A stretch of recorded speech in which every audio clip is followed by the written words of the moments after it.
Мы изголодались по другим культурам, языкам, вкусам, запахам. Наверное, именно поэтому мы еще никогда так тщательно не готовились к путешествию, как в этот раз. И решили выбрать для нашего путешествия стопроцентное погружение в местный колорит Тосканы.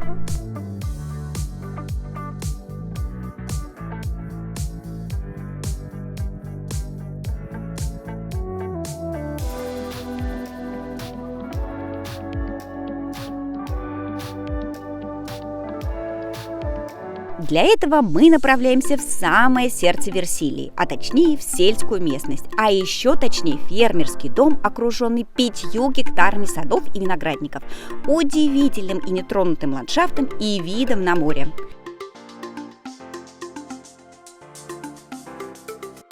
Чтобы попасть в наши апартаменты, нам предстоит еще больше углубиться, а точнее подняться по узким улочкам на первый холм, почувствовав себя местными жителями.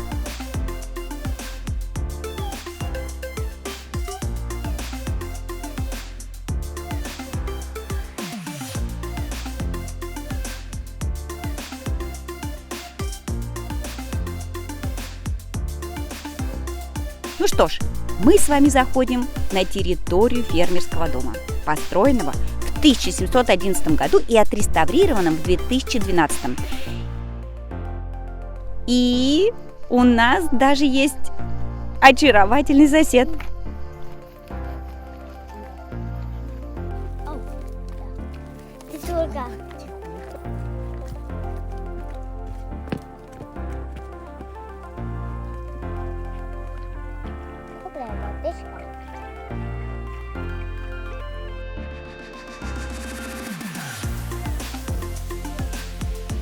Вот это вид!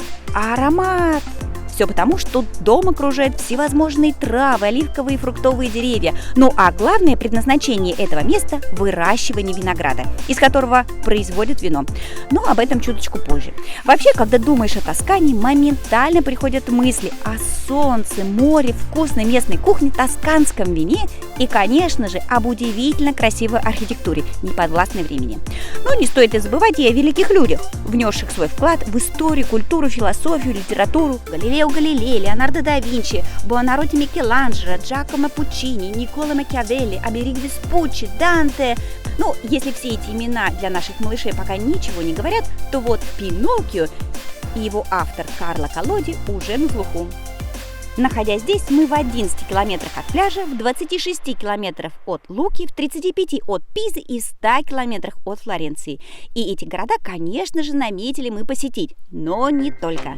А сейчас самое интересное. Вы когда-нибудь жили в фермерском доме? О фермерском доме 18 века, а в бывшей винодельне? Когда удается побывать в новых домах, квартирах, всегда интересно посмотреть оформление, дизайнерское решение.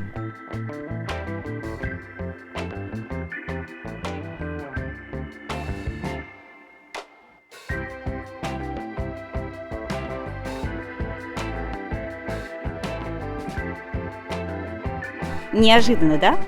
Мы оценили кухню. Так как мы путешествуем с 2 маленькими детьми, кухня для нас очень важна. Сейчас я заработала звездочку от своей бабушки. Но это не означает, что мы не ходим по ресторанам и не пробуем местную кухню. А как же без этого? Кстати, что еще, кроме нового окружения видов и ароматов, важно для полного погружения в полноценный отдых? Новые звуки, согласны? Как вы относитесь к пению сверчков? Здесь их очень много. Считается, что их пение действует расслабляюще на человека. Некоторые даже специально включают аудиозаписи, чтобы полностью расслабиться и заснуть. А мы просто открываем окна и наслаждаемся. Не бойтесь, здесь везде установлены москитные сетки. Благодаря этому факту место так и называется – Грилло, что в переводе с итальянского можно перевести как «сверчок». Что может быть круче вот такого заката и бокала вкусного напитка? Здесь так красиво. Пусть все просто, без излишеств, и это именно то, что нужно. Особенно, когда ты путешествуешь с детьми, и тебе совсем не хочется заморачиваться. А еще огромное преимущество таких мест – это возможность пообщаться с местными жителями. Согласитесь, это не всегда возможно в путешествии. Ты останавливаешься, и тебя водят, как правило, по туристическим местам. Один из таких сногсшибательных закатов нам повезло разделить с владельцами виноградника и даже продегустировать несколько видов изумительного напитка, которому, внимание, подавали именно местные блюда.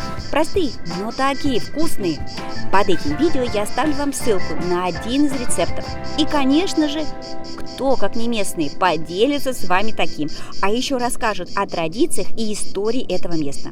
Согласно легенде, горы, причем у каждой горы свое символическое имя, окружающие это место, обладают магической силой, особенно в ночное время. Но не забывайте, мы здесь не только чтобы наслаждаться всеми прелестями виноградника, но и исследовать местность, посещать красивые города Тосканы и наслаждаться морем. Так что самое интересное впереди.